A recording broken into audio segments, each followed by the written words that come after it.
Welcome back to our channel. We are BitcoinMagazine.nl and we are live from Money2020. And you know, we made you a promise at the beginning of all these videos that you've been watching to sit down with the most interesting people who are pushing forward our actual space and bringing together that symbiosis between traditional finance and decentralized finance. And Nkiru is at the center of that with MANSA. So you know what to do. Share this video, like this video, and keep pushing forward this content, because together we can create one community that will help us all do better. So, Nkiru, pleasure to meet you. Yeah, pleasure to meet you, and thanks for having me. Oh, you were a speaker yesterday, you're a speaker again today in approximately half an hour. So we're not going to keep it short, but we're going to push it to the limit as far as I can go. So what you do is very interesting, and the way you put it was very simply put. How do we bridge that gap? How do we create that symbiosis? So from your perspective, in 1 minute flat, what makes MANSA special? Right, so we provide stablecoin liquidity cross-border payments companies. If you think about it today, international payments have always been very slow. Around $4 trillion are locked up because of pre-funded accounts sitting in fiat. Stablecoins, stablecoins are instantaneous, but also require liquidity on-chain. And so we provide that liquidity so that we can have T plus now always on payments. Wonderful. So Money 2020, traditional finance, we're in their backyard, and you are here. You already had one, you're going to be doing one more today. How does that make you feel from your perspective? And today you're discussing blockchain, security on blockchain. Do you see that, hey, the fact that you're here means that we are actually bridging the gap? Or do you see it as, hey, this is only the first step of 1,000? I believe it's only the first step of 1,000. I think the industry still has a long way to go. I think probably the regulatory landscape is just about to shape up and evolve over the next couple of years. But I think it's great, you know, that Money 2020 and other type of conferences that are a little bit more like Web 2 or FinTech focused or traditional finance focused are really bringing also the Web 3 narrative to life. And I do believe at the moment we're going to have a convergence, right, between like traditional finance and Web 3. Okay. Now, when that convergence happens, where does MANSA fall? I believe we fall right in the middle, right? Okay. One is really having, let's say, a more like traditional finance approach and bringing that credibility, that security piece to life, and with the tools that are actually going to make things more efficient. So smart contracts, the blockchain, and also wallet infrastructure and stablecoins, right? And just ultimately really showing the institutional grade level of ultimately private credit. Now, when you start talking about MANSA, you're not the only one in the space doing it, is what is actually we're doing. So what makes you stand out? What is your unique selling point? You know, we focus on really providing that support to payments companies within emerging markets. My co-founder and I are both from emerging markets, so we believe we have a very nuanced and specific view in terms of how to solve the problems, especially for payments infrastructures when it comes to emerging markets. And we've really made sure to also invest into a team that sits within those markets. So I think that's our unique spin. If we look at, you know, maybe some other type of providers and or payments infrastructures, they tend to be built from the global north, but they may not necessarily be attuned and or understand the nuances within these emerging markets. And give me an example of one of these nuances. What are you referring to?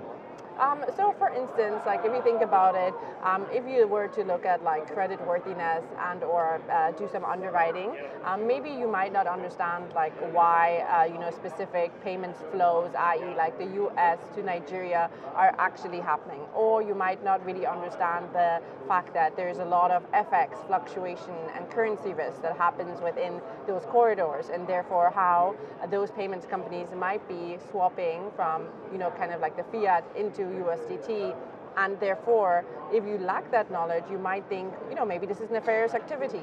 Maybe this is, you know, not really like, I don't understand, why is this happening, right? Or why is their business structured that way? Technically it's standard.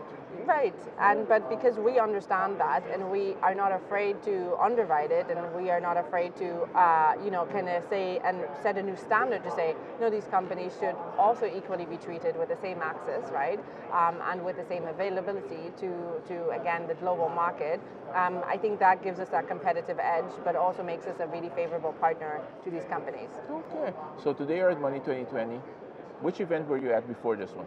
I was 3 weeks ago. I was at the Financial Times Digital Asset Summit. Okay, and which event are you going to next? I don't even know which Okay, event am I because my going to. question Maybe leads- ETH in Cannes. Okay, that was my question, because both of the last events you were traditional finance events. When do you feel as if it's best for us to be at a TradFi event, or there's no more need for us to be at a crypto event? I think there's always going to be the need for both, right? Because one, crypto events have a wide community of, again, more, let's say, those advocates for decentralization in total, right? And are building technologies really from the ground up natively. And those builders are extremely important because they have been literally like the IP that have made everything in the crypto ecosystem possible. But then on the other side is that whether anybody likes it or not, the fact is, traditional financial services and banks will remain and play a very important role within, again, the world and the ecosystem we all reside in today, to also give the guidance and plenty of decades of experience to help guide regulation. So for me, it's important to be at both those type of events, so we're able to actually share all the information and have one converging narrative rather than just on one side or the other side. And actually, I was at Token before the FT event. So good job. That was a good save. I like it. So, as the West keeps embracing, adoption keeps going up. We have, for example, Bitcoin Las Vegas, JD Vance on stage. These things push adoption. How does that change your business model?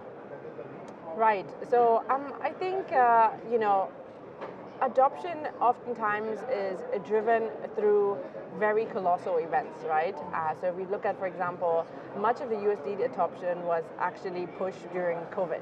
Why? Because in emerging markets, people had a lot of shortages in the dollar and were trying to hedge on the risk that happened due to these macroeconomic factors, right? And so they were looking for other solutions in terms of like finding US dollar access, and therefore USDT became like very widely used in Argentina, in Nigeria, right? And in other emerging markets as well. I think these critical points are very, very important in order to drive adoption, right? Because a critical point of pain needs to happen in order for people to understand that maybe today's system or infrastructures are not fit for purpose, right? Okay. And I think this has always been a catalyst, right, in order to drive that change and adoption.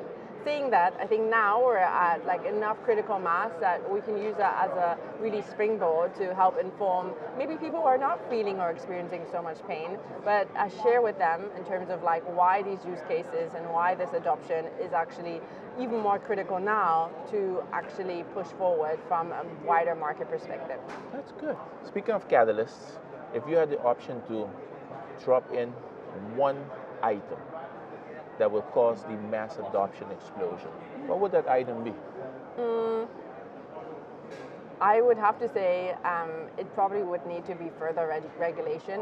Regulation is always like seen as this like bad word, and it's not. Actually, regulation means guidance. It means governance. It means information.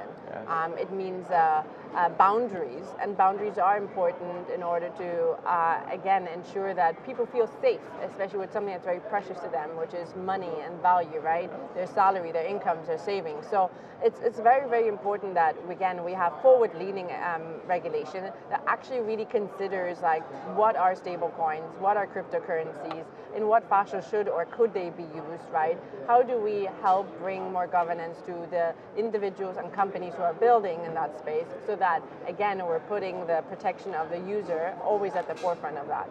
And I think that's the single most important thing today. Like we could push liquidity into the ecosystem, we could push all sorts of investment into the ecosystem, but if regulation is not moving in that same pace, we're not going to have the wider adoption, especially in certain markets, if there's a blockage in terms of regulation potentially not necessarily making you feel safe either as a builder and or as a consumer.